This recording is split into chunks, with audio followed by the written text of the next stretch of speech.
Hey, Greg. Today we've got Darcy, and he's going to talk to us about all things real estate development. Darcy, thanks so much for coming to the podcast. I appreciate you. No, this is awesome. Thanks for having me on. This is great. Awesome, man. Awesome. So as is customary when we take people on this income flip journey, I always love to learn the story and the journey of the real estate entrepreneur. So how did you get started, right? And give us the 5 minute version of like what that journey looks like and what you're doing today. Perfect. Yeah. So I got my first real estate book given to me when I was 15, which is over 40 years ago. So back in the early 80s, you know, buy real estate, no money down, late night infomercials, that kind of stuff. Was that Carlton Sheets?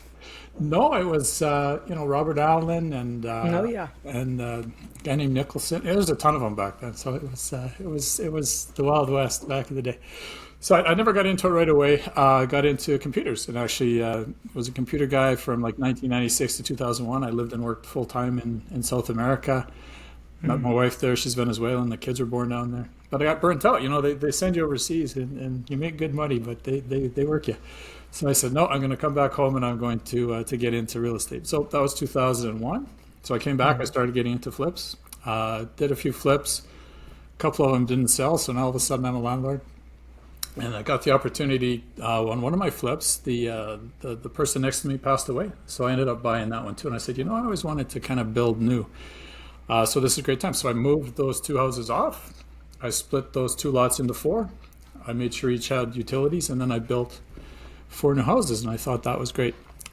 I get bored easy, so just about the time I figure something out, I got to do something else. So I've done all the strategies. I've done short and long-term rentals, BRRRR, flips, condo conversions, land development, new construction, and I never liked the rental part. Like I've had in my history, 240 units, 1,000 tenants. I've sold all my rentals. It just never brought me any joy. On the project side, the flips, the BRRRRs, the renovation stuff, I just got tired of old and nasty and going to Home Depot every day. So I keep coming back to, as I said, I did all kinds of things, but I kept coming back to kind of development and new construction because I like to work with new. I like to be creative. I like to see the vision come out of the ground. Dealing with these 1910 pieces of crap that should be torn down and never fixed up. You get tired of that after a while. I was kind of the king of nasty. Some of the before pictures were just disgusting, right? So, yeah, I don't do that anymore. I used to be fix it up guy, but now I'm tear it down guy, and I'm much happier. So tell me what your model looks like today. What is it that you specifically do? It sounds like you found your sweet spot of joy, right? So one of the things, another thing that I don't like about, let's say, the long-term rentals is the long-term part of it. So, different works differently in different parts of the country, but typically you're looking 8 to 10 years for appreciation to take off. The equity pay down before there's an actual exit event, whether it's a refi or sell. You're in bed with a JV partner for 10 years, somebody you barely know, kind of thing. So I like in and out quick is one of the things I've learned over the past 23 years of doing this. So I like new builds. So focusing on a vacant lot or an old house, like I said, instead of fixing it up, let's tear it down and then building single family home, duplex, fourplex, whatever. And I like selling those. Other people keep them and refinance them and keep them in their rental portfolio. So for some of your audience that's looking for that regular monthly income, I would suggest instead of dealing with the 1950s or 1980s BRRRR, get into the new. It's you get a much better class of tenant, and it's easier to qualify them. It's easier to finance and insure. So I like that. And then the other thing I like is actual raw land development, where you're actually buying some land and putting the utilities in the ground, severing it into smaller parcels, building a road, and then letting the builders actually build. So I don't know if it's because I'm a farmer or what. I like dirt, but I'm playing in the dirt. I like the big Tonka toys rushing around. Your 5-year-old self thinks that's pretty cool. So Buy dirt. So obviously you didn't have a background in this when you started, right? You were probably trial by fire. Yeah. You just like figure it out. So what are some of especially with land development? Because full disclosure, I've never built anything new. I've been your fix-it guy. I'm your long-term buy and hold guy. I do lots of burrs. We've got long-term rentals, short-term rentals, right? But the building new is something that's been on my heart, something that's been on my brain. We have 32 acres, on the Shenandoah River that I'm thinking maybe we do something with, right? And so, what are some of the first steps that somebody would have to go on that journey in order to start developing their land, learning what just fill me in. First step is believing you can do it. Because I think most of us, if we hear land development, we think, okay, big companies outskirts of town, buying 400 acres over the next 10 years, they're going to build thousands of tract homes. We can take that down to our size as a regular investor kind of size, just a regular city lot, whether it's vacant or whether it's, like I said, a 1910 kind of tear down. And then we need to learn some more stuff. As I said, I've been following real estate education for 40 years now. We're all taught the same thing, right? The value's in the building. We get rich by adding value to the building. More and more with our aging inventory. Here's a fun fact. So the average lifespan of a wooden structure in North America is 70 years, and brick is 90. So that puts us in 1954 and 1934. So other than the odd house that's architecturally or historically valuable, most old stuff is just old crap. So why are we fixing up that 1910 or 20 or 30s building? It's time to kind of tear those down. So we need to kind of change our mindset a little bit and learn some new stuff. What is zoning and density? What is highest and best use? If the value is in the land, how do we increase the value of land? And then after that, it's basically what I like on your parcel, for example. What's the zoning currently? What are you allowed to do currently? What's the density? Can I increase that? Is that allowed where I'm at? Some places are, anti-development. Other places are really pro-development. So can I get more units than I can currently? How hard is that going to be to do? Is the time and the pain in the butt factor to do that, is that worth it? But then if it is, then it's basically out with the old and in with the new. So what's there now that I don't want? So maybe it's an old house, maybe it's a garage, a driveway, a sidewalk, some old trees, a rickety old fence, whatever. Okay, let's get that out, and then in with the new. So typically, utilities. Do I need to sever it into smaller lots? So that's basically at a very finite level. Zoning now, what can it be? Is it worth it? Out with the old, in with the new. And whether your project's large or small, that stays the same. So it's not. Now I know that a lot of the this next question really revolves on the size of the project. But what would you say to develop, just the averages of developing a land, like to change its use to increase the land asset, like to increase the land value through development, right? Like whether you're splitting the lots, like you talked about, like how long would something like that take? It really depends on where you are. So there'll be places that will approve the zoning change, density change in 2 to 3 months. Other places take 2 years, right? So, and everything in between. So we're investors. We need to, time is money. So let's not play in the 2-year parcel. Let's play in the less than 5 or 6 month kind of world, right? So, but in certain places, especially in the South, where there's kind of more favorable pro-development governments, where less paperwork, you've got the benefit of having sun most of the year, more economical labor force, these kind of things. Like you can work on a vacant lot and build a house in 8 months, 9 months kind of thing. I like to sell that, so let's flip it quick. Other people, okay, well I'll keep that in my portfolio and keep it as long-term rental. And Darcy, are you focused on particular areas within the U.S. to do this? Like, are you looking at Florida? Are you looking at other, tell me a little bit about what areas you like. Yeah, so again, I've done everything over the last 23 years, and wanted to get in and out quick is a Darcyism that I use all the time. So, I just did a money raise, for example, for myself to do a land development, not build the houses, but just do the kind of the raw land bit, and that's looking for stuff in Texas, in Houston, and around Dallas.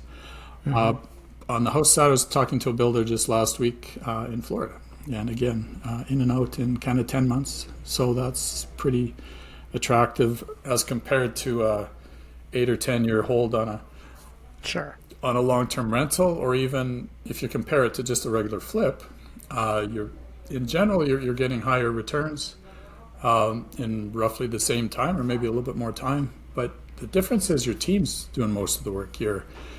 We kind of, I like to say, let's think like investors. So let's find the opportunities, let's put the deal together, find the money. But then after that, your architect, your engineer, whatever, they're going to do the back and forth with the city. If you're actually doing work on site, you're going to hire general contractors, builders, whatever, to do that. So now you can focus your energy on the long one, on the next one. Sorry. In the flip and rental world, typically your work starts when you get the keys to the new place, and now so that's where the work really starts. So I find the return on time to be much better in this development world than what I found when I was doing all those rentals and all those flips. Yeah, interesting. I hear that. So it sounds like you look for one of your Darcyisms is in and out fast, right? In and out quick. So you got to look for areas that are favorable from just like local governmental rules, policies, processes, red tape. Like we don't want red tape, right? Yeah. Like you're probably saying you probably have almost like a buy box for an area of where you want to be focusing your energies. So in my case, there's an area called Front Royal in the Shenandoah Valley area, which is about an hour away from where we live, right? And what I see is I see a lot of people getting pushed out in to that area because this area is really, really expensive. And I see a shortage of homes, like newer homes in that market. You got some of the older stuff, but you got, at some point, somebody went in the 90s and started building some of these like little single family, 3-bedroom, 2-bath, like little houses. But there's just so much that still, has not been developed, right? And what keeps coming to mind for me is like, I think that that's a market that we could start playing in and just start building some new construction, right? Kind of bread and butter, nothing crazy, single family houses in that market. What advice would you give me, right, before entering into a market like that? And, what would be kind of like my step one for that? So another Darcyism, don't paddle upstream. What does that area want and need? So don't paddle upstream means what does the city want? So most cities will have, like, we need this, we need this. We need lower income housing, we need housing for seniors, these kind of things. But the other thing we want to look at too is what's different about this world is we're adding units to the market. In a flip or a rental world, we started with one house, we fixed it up, we still got one at the end. It's one for one. Most of the time when we knock down a house and build something new, it's still one for one. We just built a really, really nice house. In this world, if I'm doing land assembly, I'm buying 20 acres and creating 80 lots, I'm knocking down an old house and building a sixplex. So now I'm adding units. So we have to have the business case that, yeah, there's movement, there's the demographics are there, there's growth, jobs, whatever, so that supports that. And that leads back to, there's a housing crisis, but more or less a lot of that is caused by immigration, right? So we've got all these new people coming to the country, but we're also seeing migration within the country in numbers we haven't seen before. So people moving from the Californias, the Chicagos, the New Yorks, down to the Texases and the Floridas and the North Carolinas and the Tennessees kind of thing, where there is, like I said, things are cheaper, less government red tape. So you're looking, is there a business case that this area needs new stuff? And then match that to the demographic. Is it, who's the end user of that thing? Is it a mining town and it's just, single people? Is it more of a retirement so that the end user is going to be more older? Is it a university community? So, what kind of buildings would I need to build for that? Single families, nice, single family homes, or people doing townhouses and apartments. Is that the thing? So is there a need, and then who's the end user? I always start with the end user and kind of work back to say, okay, what can I supply? It's like any business, right? Find a need and fill it, or find a problem and solve it, right? And we're doing that with I love that. There was so much wisdom in that. And if I wanted to find out what the county needs, where would I go? Right. If like you said, paddle downstream. So Yeah. I want to paddle downstream. Yeah. Who do I talk to figure out what the county needs, A what lot they of, want? more progressive, forward-thinking places will actually, communities will have needs reports. So I can talk to a realtor, what's missing. Well, I got a ton of this, but boy, if I had some of this, I could sell that all day. And then the government itself, the city, the county, whatever, a lot of them will do a needs report. So I'll give you an example. One town, about a 20,000 people city with 100,000. It was kind of the central market of 100,000. They put out a needs report. Now, a lot of their stuff was older. So the needs report says, yeah, we're looking for stuff for seniors, for example. Our current inventory of homes, we've got a lot of bungalows, a lot of ranch style, but they're all 1940s and earlier, so they're not very safe. So read between the lines. As a developer, if I went to that town with a plan to bring in some new single, because seniors don't like stairs. So I'm going to put in some new bungalow or ranch style. Perfect. The other thing they said was that our inventory of apartment buildings, they're all 3 stories or less. So again, walk up. Well, again, stairs. So if you were to come to us with a plan for a 5 or 6 story apartment building with elevators, 2-bedroom, because that's what a senior couple would like, we'll be all over that. So I'm going to not do that and fight, butt heads with the city over some plan they don't want, or I can sit there and say, okay, well, I'm going to get a lot less friction if I go to them with a plan to build. That makes sense. Yeah. I love that. I love that. Now you're guiding people on how to do this. Is that right? Tell me a little bit about, how you got into wanting to help other people do what you've done. So I'm doing all this stuff, flips, rentals, all the traditional stuff. I said I didn't like rentals, I got bored of going to Home Depot. 2018, 2019, I was kind of depressed because I'm just doing stuff I don't like.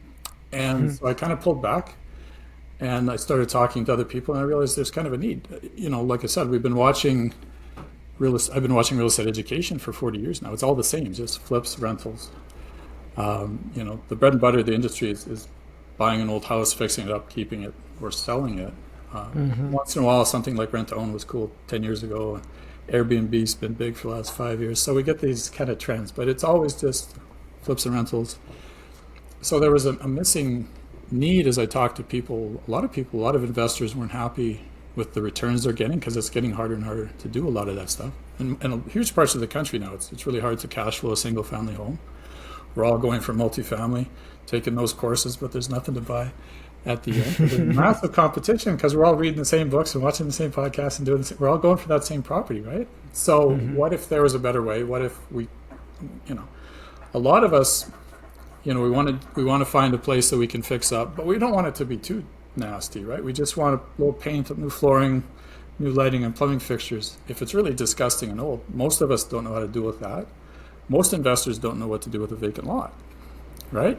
So if you learn that, we're playing in a different sandbox. Now we're escaping the competition from 95% of our fellow investors, and now we can start to potentially, do some new things. Plus, you get to work with new and be creative, like I said. So I started to make that journey away. I started to focus more. Okay, like I said, I sold all my rentals. Okay, I don't want to do that. That gives me no joy. Let's not do that. I don't want to be on-site supervisor person for my own stuff. Let's delegate that. So it was kind of a discovery process for me, just finding out who I was. What do I like? What do I don't like? My strengths, my weaknesses. What's my personality? And this is what I kind of teach people too, is match the strategy to your personality, right? If you don't want to deal with tenants, then don't have tenants, right? If you don't want to deal with nasty, then don't do flips, right? So that was part of it. And so I realized there's a real need out there because very, very few people are talking about new construction and land development from a course, from a teaching, from a book standpoint. So I started to kind of really focus in on that because I had all this experience. And now I'm teaching people how to do that. Yes, I've put a course together, an online course that teaches people all the different strategies within this real estate development world. I love it. One of the things I always say when people are starting off, when you're a newer investor, you need to taste some things, right? Like you need to taste what that fix and flip is like. You need to taste what lending money is like. You need to kind of taste what an Airbnb is like. You need to taste some multifamily, and then come up with what you feel is uniquely you, that kind of speaks to you. Like you said, hey, I don't have any joy in owning rentals. Like I love owning rentals. I like they're not headaches for me. Like God but bless my best friend hates owning rentals. Like it causes like this pit in his stomach. He like just hates the idea, right, of the whole thing, right?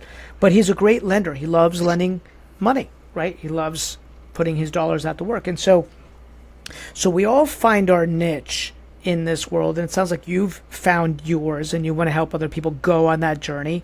You know, if you were in computers, let me ask you a question. What did you do specifically in the world of tech, right, in computers? I was a project manager and I worked with accounting software. So I went into mid-sized companies and I installed the accounting software for them. Okay. So if somebody dissed you, if they did the DISC personality profile test, they could probably say he probably has a higher C, right, which is like compliance, or, you know, like the person that's probably more focused on details, right? You know, you see a lot of engineers, you see a lot of accountants, you see a lot of attorneys. They kind of like slant a little bit that way. Have you ever taken the DISC profile?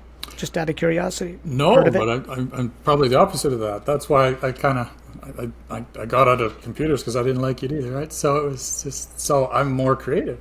And this was finding out who I am, right? So I like the hunt of real estate. I love putting the deal together. I love being creative with the flips. Okay, 1960s house, what am I going to do with that really ugly fireplace there? New construction, I love sitting down with the architect. Land development, love sitting down with the civil engineer. Where's the rain going to go when it rains, right? Kind of nerdy stuff, but I like that, right? And so a lot of the stuff I was doing was just not that, right? I always say that the downside, or it was a down day for me when I got the keys to the new apartment building or the new flip or whatever, because now I had to execute, and I didn't like. I like this part. The fun part for me was over, the putting it together part.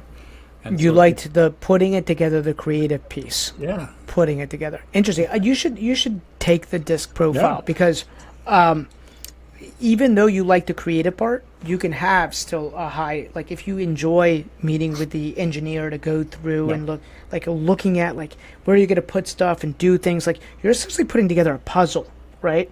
Yes. And so but you don't like to do all the minutia afterwards. You don't like the management afterwards, right? That's what it sounds like. You love building it, drawing it, creating it, and then it's off to the next project, right? That's what you enjoy doing. That's cool. I like the front bit, don't like the middle bit. Love standing there at the end with pride watching what I did. So I like the beginning and the end, hate the middle. So. That's cool. So how many, just out of curiosity, how many projects will you work on in a given year? So again, I was another part of me was I was lone wolf. I had to do everything myself. Yes, I hired an engineer when I needed one, but I was always on site every day, making sure the trades are coordinated, buying the garbage or renting the garbage bin, going to this auction to get, so I was probably 3 or 4 projects at a time, because I just had to have this control bit, I guess. So that's part of my growth pattern too, is let's delegate the parts we don't like, right? And that allows us to do more stuff. That's why you don't like the rentals. You were doing it all yourself, right? Well, I had property management companies, but no offense to any, like most of them suck. Like we all think it's going to be hands off. It's not hands off, right? Especially if you're buying that 1950s thing that you got to fix up. There's always a problem. And there's always a problem. 3 months later, there's a pipe burst, and you're still in a Class C building at a Class C tenant, right? So there's still lots of your time. So like I said, property management usually isn't going to fix that for you. They're usually not that great. And so let's get into another sandbox where, yes, the architect's going to do the back and forth with the city, and I've got a firm quote from a builder. The trouble with flips and dealing with the old stuff is you never know. There's always those surprises that just increases your budget, right? Well, if you're building something new, greater chance of you staying on schedule and budget, because you're building this fixed thing and you've got quotes, right? So all of that I like what I do. I had a friend of mine on this podcast. His name is Jim Shields. You may or may not know him, but he does a lot of build to rent in Florida, right? Jacksonville kind of area, Fort Myers, St. Augustine. And at one point he owned a couple hundred, Class C old product that he felt like that was eating him alive. Like literally just after a while, the maintenance and the work. And he's like, how can you own a couple hundred units and be bleeding every month? Well, it's just the tenant turnover crushes you. The market pool isn't that great. And so he got into this, building new construction, build to rent, absolutely loves it. They sell the product off to investors who, want a newer asset. It rents better. There's a better tenant pool. It gets attracted to it. Better financing. It's just there were so many benefits, right? And it sounds like that's been something that you've played as well. You're like, oh yeah, like why own an older Class C apartment building when you could actually build something new and not have to worry about anything for 10 to 15 years? And the other thing too is like, in this, I've been going to monthly meetups and weekend conferences for 20 years now, 20 plus years. Why are you into this? People say, well, I want to leave a legacy for my kids. And I'm saying, well, you realize your kids don't want your 1950s piece of crap, right? Like, you get that, right? Are you with me there? As soon as you're dead, it's sold, right? You get that? And so better chance that they'll like it if it's brand new. Oh, that is such a good point. I haven't heard somebody point that. It's so true, right? It is so true. And we see that all the time where, the estate is just mom and dad have built up like all these assets and the kids, maybe there's one kid that that wants it, but then like all the others are like, just sell that stuff, right? It's interesting the dynamic that plays within the family, like over time. If you're going to do it, then get the kids involved. So now that's part of their, like they know how to run things. They know how to be a landlord. They get it. Most of us don't do that. It's kind of our thing. And then dad dies and the kids have this piece of crap. And for me, that was a great way to find stuff is I would buy a ton of old stuff off of estates because the kids don't want it. Okay, well, I'll fix it. Yeah, they don't want it. Everything gets sold at pennies, right? Like even the stuff inside the house. My wife's mom just passed away, and she had to go back to St. Louis to go sell like a lot of the stuff that's inside the house, and it just it was breaking her heart to sell this stuff that's like her mom had accumulated over the years that were so valuable to mom, but it's just not worth that much anymore, right? Like all the crystals and china and like and it's kind of sad. What had value was the real estate that was there, and we wanted to keep the asset because that's what we do. And her brother, who's a financial planner, wanted to sell the asset, right? Because he knows what to do with that money, and he'll invest that money, as a financial planner. So it's interesting, right? That's a whole nother topic. Yeah. Whole nother discussion, right? Do you have family members that are in the business with you? No. Okay. No. My kids are 25, 26, 27 now, and they all kind of grew up helping with the demolitions and the old nasty. I can't pay them enough to have any interest at all in what I do. They just they got. I think they could have gone two ways. They could have gone right in with me, or they're running as fast as they get away from it. So. It's funny you should say that, Darcy, because my daughter, she's 21, and same thing, right? We took her to every nasty house. We have stories, and she is like has no interest. She's like, no, I've been there, done that. Like it's not sexy. Yeah. Like I'm going off on this other direction. Yeah, I've seen the guy almost die from the drug addiction sitting in your home. Oh yeah. No, I don't want any part of that. Yeah, the story we talk about all the time is we bought this one house, and our daughter's crawling around looking through. Like it's a house that's just packed with stuff, right? And we start discovering needles on the ground and drugs throughout the house, and my wife was like, pick up the child, right? There's like needles on the ground. I'm like, oh my God, it's crazy. So, we tell that story. Yeah, my daughter's like, I have no interest, but I'm hopeful that maybe one day there'll be a little spark of interest somewhere along the way. But she's pursuing her passions now, so I'm happy. Yeah. No, same. Yeah. Yep. So if somebody, Darcy, wants to learn more about your course, learn more about like taking a piece of land and building a house on it and doing some development or splitting lots, like where do they go? How would they find you?